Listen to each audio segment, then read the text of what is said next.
Sir నేను ఏ తప్పు చేయలేదు, నన్ను ఇప్పుడే తీసుకొచ్చారు. నేను అసలు ఆ వీడియో పెట్టింది కూడా హైదరాబాద్ లోంచి, ఇక్కడ నుంచి కాదు. ఓకే, వాళ్ళు చూడండి ఎలా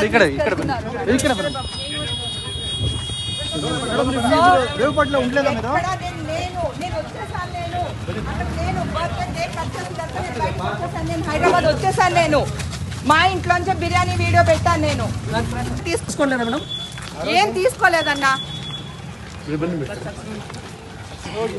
ಸ್ವಲ್ಪ ಕ್ಲೋಸ್ ಮಾಡಿ ಸ್ವಲ್ಪ ಸರ್ ಪ್ಲೀಸ್ ಕ್ಲೋಸ್ ಮಾಡಿ.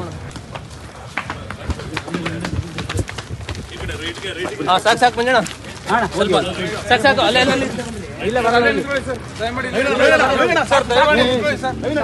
ದಯಮಾಡಿ ಇಲ್ಲೇ ನಿಂತ್ಕೊಳ್ಳಿ ಸರ್.